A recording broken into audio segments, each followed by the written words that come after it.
ஆன்மீகம் பக்தி சேனல் நேயர்களுக்கு அன்பான வணக்கங்கள். இன்றைய பதிவில் நம்ம பார்க்க இருக்கிறது குரு வக்ர நிவர்த்தி பலன்கள். இந்த குருவானவர் பொதுவாகவே சுபர் அப்படின்னு சொல்றாங்க. 100% நன்மை செய்யக்கூடியதாக குரு பகவான் வழிபாட்டாலும் நம்ம நினைச்சாலுமே பாத்துக்கங்களேன், எல்லா லக்கணம் எல்லா ராசிக்குமே இவர் 100% நன்மைகள் தரமாட்டாரு. எல்லா கிரகத்துக்குமே மைனஸ் இருக்குது, அதே மாதிரி பிளஸும் இருக்குது. குருவுமே அப்படித்தான். அவரே ஒரு லக்கணத்துக்கு ஒரு ராசிக்கு பாதகதி வந்தாருன்னா அவரை மாதிரி கெடுதல் செய்யக்கூடிய அமைப்பு வேற எந்த கிரகமே கிடையாது.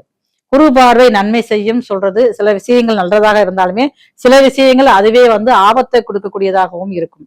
தேவ குருவான பிரகஸ்பதி என்னும் குரு இவருடைய வருடங்கள் மொத்தம் திசா ஆண்டுகள் மொத்தம் 16 நட்சத்திரங்கள் புனர்பூசம், விசாகம், புரட்டாதி. இந்த மூன்றுமே இவர் நட்சத்திரங்கள் தான். இவருடைய வீடுன்னு பார்த்தோம்னா தனுசு, மீனம் இவருடைய சொந்த வீடுகள். உச்ச வீடு கடகம். அதே மாதிரி நீச வீடு மகரம். இப்படி அமைப்புகள் பார்த்தாலுமே ஒருத்தருக்கு சுபகாரியம் நடக்கணும், திருமணம் முடியணும் அப்படின்னாலே வயது பிள்ளைய வச்சிருக்கவங்க பெற்றோர்கள் எல்லாருமே ஜாதத்தை தூக்கிட்டு போவாங்க. போறப்பே கேட்கறது என்னன்னா, என்னுடைய பிள்ளைக்கு சுபம் வந்துச்சாமா, குருபலன் இருக்காமா, இல்ல குருபலன் எப்போ வரும், திருமணம் முடிக்கலாமான்னு கேட்கறதுக்கு குருபலன் அப்படிங்கிறது முக்கியமான ஒரு அம்சமாகத்தான் இருக்குது. திருமணத்துக்காகட்டும், ஒரு சுப காரியங்கள் நடக்கட்டும், அதே மாதிரி வீடு கட்டட்டும், ஏதாவது ஒரு விஷயங்கள் எல்லாத்துக்குமே குருவோட பார்வை அப்படிங்கிறது மிக மிக முக்கியதா இருக்குது. அதான் அவருடைய ராசி காலபுருஷனுக்கு 9ஆம் இடமாக வச்சிருக்காங்க தனுசு வீடு. அப்ப இவருடைய காரகத்துவம்னு பாக்குறப்ப நிறைய சில பேருக்கு மற்றவர்களை போதிக்கக்கூடிய அமைப்புல இருப்பாங்க.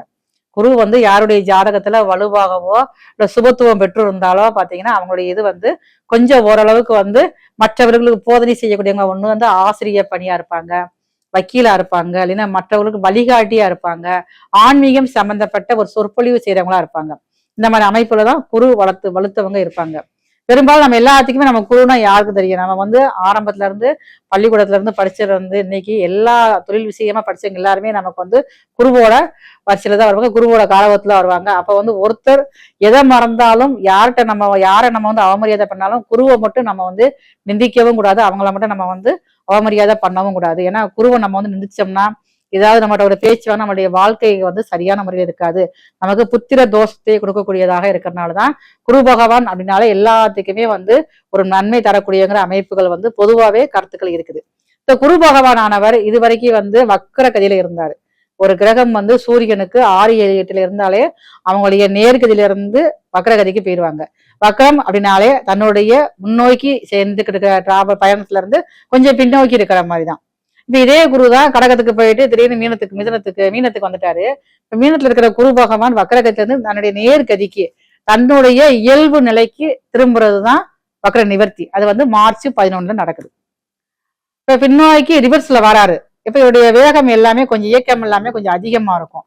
அது குறைஞ்சு நார்மலாக இருக்கக்கூடிய இயக்கத்துக்கு வர்றதுதான் மார்ச் 11 வராரு.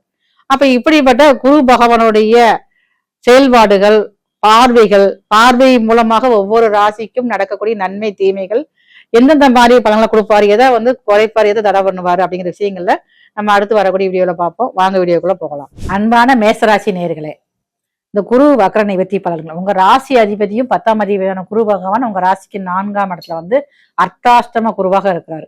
அப்ப நீங்க இந்த காலகட்டத்துல உழைப்புக்கு நீங்க ரொம்ப முக்கியத்துவம் கொடுப்பீங்க. உழைப்புன்னா உழைப்புக்காக நீங்க ஓயாம நீங்க உழைக்க நினைப்பீங்க. ஆனா அதுக்கு ஏத்த மாதிரி உங்களோட உடல்நிலை ஒத்து வராது. வேலை பளுகள் அதிகமா இருக்கும். அந்த வேலையை கூட பார்க்க கூட முடியாத அளவுக்கு உடல் ரொம்ப டயர்னஸா இருக்கிறது, ரொம்ப களைப்பா இருக்கிறது, எடுத்த வேலையை செஞ்சு முடிக்க முடியாத அளவுக்கு மிகப்பெரிய ஒரு சவாலாக உங்களுக்கு உடல் ஒத்துழைப்பு தராம இருக்கும். உங்களுடைய தாயாருக்கு சின்ன சின்ன அளவுல மருத்துவ செலவுகள் ஏற்படக்கூடிய காலங்கள் இது. அப்ப தாயாருக்கு நீங்க கொஞ்சம் பக்கம் இருந்தீங்கன்னா சின்னதா ஒரு மருத்துவ செக்கப் பண்ணிக்கங்க. ஒரு ஸ்கேன் பண்ணிட்டீங்கன்னா எல்லாமே சரியா போயிடும் உங்களுக்கு. நான் ஸ்கேனுங்கிறது அது அது எடுக்க தெரிவிக்க அந்த நோய் பயங்காட்டிட்டே இருக்கும். அது எடுத்து முடிச்சோடனே வரல ஒண்ணுமே இல்லைங்கிற மாதிரி ரிசல்ட் சொல்றதுல வந்துகிட்டே இருக்கும். உங்களுடைய தந்தை வழிகளையும் எதிர்பாராத அளவுல திடீர்னு ஒரு விரைய செலவுகள் ஏற்படும். தந்தை வழி உறவுகள் மூலமாகவும் வரும், தந்தைக்கும் ஏற்படுறதுக்கு வாய்ப்புகள் அதிகமா இருக்கு. ராசி அதிபதியே 4ஆம் இடம் இருக்கலாம். நீங்களா உங்களுடைய சுய சம்பாத்தியம், சுய வருமானம் மூலமாக சொத்துக்கள் சேரக்கூடிய வாய்ப்புகள் அதிகமா இருக்குது. எது வாங்கினாலும் சரிதான், எதையுமே நீங்க வெளியே சொல்லாம நீங்க வாங்கிக்கணும். இல்லையா 4 பேர்ட்ட சொல்லி எந்த ஒரு காரியம் பண்ணாலுமே உங்களுக்கு நிறைய காரிய தடைகளை கொடுத்துக்கிட்டே இருக்கும். எதையுமே சுபமாக முடியறதுக்கு வாய்ப்புகள் இருக்காது.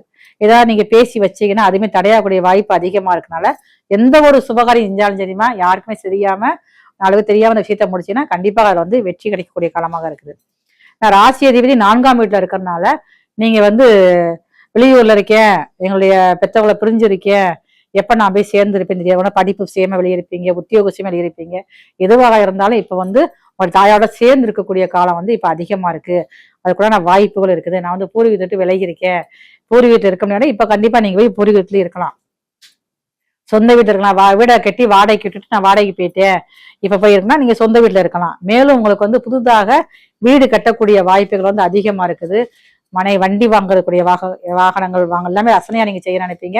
அந்த வண்டி வாகனங்கள் வரக்கூடிய வாய்ப்புகளும் உங்களுக்கு வந்து அதிகமா இருக்குது. ஆனா சுகஸ்தானத்துல கொஞ்சம் வந்து பாதிப்பு இருக்கிறதுனால கொஞ்சம் நீங்க வந்து உடல் நலத்துல கொஞ்சம் நீங்க வந்து அக்கறையா இருக்கும். நீங்க வந்து எதனாலும் கொஞ்சம் சின்ன விஷயங்கள் பாதிப்பு கொடுத்தாலுமே வந்து அதை வந்து நீங்க அசால்ட்டா நீங்க விட்டுறாம அதுக்குன்னு ஒரு தகுந்த செக்கப் செஞ்சு ஒரு மருத்துவ செலவு பண்ணிட்டீங்க அப்படின்னா உங்களுக்கு பெரிய அளவுல பாதிப்புகள் எதுவுமே உங்களுக்கு வந்து வராது. குழந்தை பாக்கியம், தடைபற்ற குழந்தை பாக்கியம் வந்து கொஞ்சம் லேட் ஆகும். நீங்க இப்ப உடனே இப்ப வேண்டிய நீங்க மருத்துவ செலவு பண்ணிக்கிட்டு இருந்தீங்க அப்படின்னா அதுல கொஞ்சம் வந்து தாமதங்கள் ஏற்பட்டு அதுக்கப்புறம் தான் உங்களுக்கு கிடைக்கக்கூடிய அமைப்பாக இருக்குது. அதே மாதிரி திருமண விஷயமாக இருக்கட்டும், காதல் திருமணங்கள் வந்து கைகூடுவதற்கு நேரம் சரியாக இருக்கிறது. அதே மாதிரி புதுசாக நம்ம வந்து திருமணம் பார்த்து பேரண்ட்ஸ் பார்த்து செஞ்சு முடிக்கணும் அப்படின்னா அதுல கொஞ்சம் நாள் தள்ளித்தான் போகும். உங்களுக்கு வந்து எதிர்பாராத விதத்துல சீக்கிரமா நம்ம எதிரே பார்த்திருக்க மாட்டோம், ஆனா அந்த திருமணம் நடைபெறக்கூடிய வாய்ப்புகள் அதிகமா இருக்குது. வெளியில இருந்து வேறு மதம் சார்ந்த நபர்கள்ட்ட நீங்க கொஞ்சம் கவனமாக இந்த குரு வக்ர நிவர்த்தியானட்டும் கொஞ்சம் கவனமாக நீங்க வந்து பேசி இருந்துக்கங்க. ஏன்னா உங்க 6ஆம் இடத்துல கேது பகவான் உட்காந்துருக்காரு. இப்ப வேலை பார்க்குற இடத்துல வந்து உங்களால முழுமையா வந்து கவனம் செலுத்தி வேலை பார்க்க முடியாது. ஒரு இடத்துல போய் நீங்க வந்து கூலிக்கு வேலை பார்த்துக்கிட்டு இருக்கீங்க, இல்ல அரசு உத்தியோகம் பார்த்துக்கிட்டு இருக்கீங்க அப்படின்னா அந்த வேலையே செய்ய முடியாத அளவுக்கு அங்கேயே சில பிரச்சனைகள், சங்கடங்கள், வாய்ப்புகள் அதிகரிக்கக்கூடிய காலமா இருக்கறனால அந்த வேலை பார்க்குற இடத்துலயுமே நீங்க வந்து கொஞ்சம் கவனமா தான் இருந்துக்கணும். உங்களுடைய வார்த்தைகள்ல ரொம்ப கவனமா நீங்க வந்து பயன்படுத்திக்கங்க. தந்தை தந்தை வழியில வந்து சொத்துக்கள் வரக்கூடிய வாய்ப்புகள் அதிகமா இருக்கு. ஆனாலும் பாருங்க வம்பு வழக்கு பிரச்சனையோட தான் வரும் உங்களுக்கு வந்து. ஏன்னா சிம்மத்துல வந்து கேது இருக்கிறதுனால தந்தை வழியில சொத்துக்கள் வந்தாலுமே வந்து அதுவுமே கொஞ்சம் உங்களுக்கு வம்பு வழக்கு, ஒரு பிரச்சனைகள், ஒரு கோர்ட்டு கேஸ் இந்த மாதிரி கொடுத்துதான் உங்களுக்கு வந்து சொத்துக்கள் வரக்கூடிய வாய்ப்புகள் அதிகமா இருக்குது. பள்ளியில் படிக்கும் மாணவர்கள் வந்து மீனராசியில இருந்தீங்க அப்படின்னா கல்லூரியில் படிச்சாலுமே நீங்க வந்து படிப்பு விஷயங்கள்ல நல்லா படிச்சு திறமையா வரக்கூடிய வாய்ப்புகள் அதிகமா இருக்குது. இருந்தாலும் எதுவுமே மனசுல படிக்கிறது மனப்பாடம் பண்ண முடியாம கொஞ்சம் தவிச்சுக்கிட்டு இருப்பீங்க. அதற்கு சில ஏதாவது ஒரு மந்திரம் சொல்லி கைக்கிற மந்திரம் சொல்லி தியானம் பண்ணிட்டு படிச்சீங்கன்னா கண்டிப்பா உங்களுக்கு வந்து மனப்பாடம் செய்யக்கூடிய வாய்ப்புகள் அதிகமா இருக்கும். உங்களுக்கு வந்து அலுவலகத்துல வேலை பார்க்கும் பெண்கள் மீனராசி சேர்ந்தவங்கன்னா வேலை பார்க்குற இடத்துல தேவையில்லாத ஒரு டார்ச்சர், ஒரு தொந்தரவு ஏதாவது ஒன்று வர்றதுக்கு வாய்ப்பு இருக்கிறதுனால நீங்க ரொம்ப ரொம்ப கவனமாக வேலை பார்க்கறதுல இருந்துக்கணும். வேலையில் உள்ள டென்ஷன், அந்த அழுத்தத்தை வந்து நீங்க வீட்லயும் நீங்க வந்து காட்டக்கூடாது. ரெண்டையுமே வந்து சரிசமமா கொண்டு போனாதான் இந்த குரு வக்ர நிவர்த்தி ஆனவட்டு ஒரு 4 மாத காலங்கள் நீங்க நிம்மதியாக இருக்க முடியும். உடல் உழைப்புகள் அதிகமாக இருக்கக்கூடிய காலங்கள் இது வந்து. உங்களால முடிந்த அளவுக்கு உங்க ஊர் இருக்கக்கூடிய அன்னை மாரியம்மனை தான் நீங்க வந்து வழிபாடு செய்யணும். வெள்ளிக்கிழமை போய் மாலை நேரங்கள்ட்ட ஒரு 6 மணிக்கு மேல தீபம் வச்சு விட்டு போய் அன்னைக்கு வந்து மாரியம்மனுக்கு 2 மாவிளக்கு தீபம் வச்சு உட்காந்து மனதார ஒரு 10 நிமிஷமாவது உட்காந்து நீங்க பிரார்த்தனை செஞ்சுட்டு வந்தீங்கன்னா உங்களுடைய வாழ்க்கையில வந்து பிரச்சனைகள் இல்லாம சுமூகமாக போகக்கூடிய வாய்ப்புகள் வந்து அதிகமா இருக்கும். நம்ம சொல்ற அந்த ராசி பலன் எல்லாமே பாத்தீங்கன்னா இது வந்து பொது பலன்கள் மட்டும்தான். தனிப்பட்ட முறையில உங்களுடைய சுய சாதகத்தை நம்ம வந்து அலசி ஆராய்ஞ்சு பார்த்து சொல்றது உங்களுக்கு வந்து 100% பெர்ஃபெக்டா இருக்கும். ஆனா இதுலயும் பாருங்களேன், நிறைய பேர் வந்து நிறைய எனக்கு வந்து கமெண்ட்ல சொல்லுவாங்க, போன்ல சொல்லுவாங்க, ஒரு சில விஷயம் நடக்குது செய்யுது அப்படிம்பாங்க. எதுவாக இருந்தாலுமே வந்து முறையான ஒரு நம்பிக்கையோட சொல்லக்கூடிய கோயில்களுக்கு போய் வழிபாடு செய்யறப்ப எல்லா விஷயங்களுமே உங்களுக்கு வந்து வெற்றி கிடைக்கக்கூடிய வாய்ப்புகள் வந்து அதிகமாக தான் இருக்குது. என்னதான் வந்து குரு நிவர்த்தி ஆனாலுமே வந்து அந்த குருவுமே பாருங்களேன் அவருடைய பகை வீட்டுல மாரகஸ்தானத்துல உட்கார்ந்துருக்காரு. அப்படிங்கிறப்ப நிறைய பேருக்கு வந்து மனசுல எல்லாம் பலமான பிரச்சனைகளை கொடுத்துக்கிட்டே இருப்பாரு. அந்த குரு வந்து எல்லாத்துக்குமே நல்லதும் செய்ய மாட்டாரு, அதே மாதிரி பாதகமும் செய்ய மாட்டாரு. அப்படி இருக்கிற காலத்துல முறையான வழிபாடுகள் இருந்தா தான் நம்மளால வந்து அடுத்த காலத்துக்கு போக முடியும், வாழ்க்கையிலேயே வெற்றி பெற முடியும்.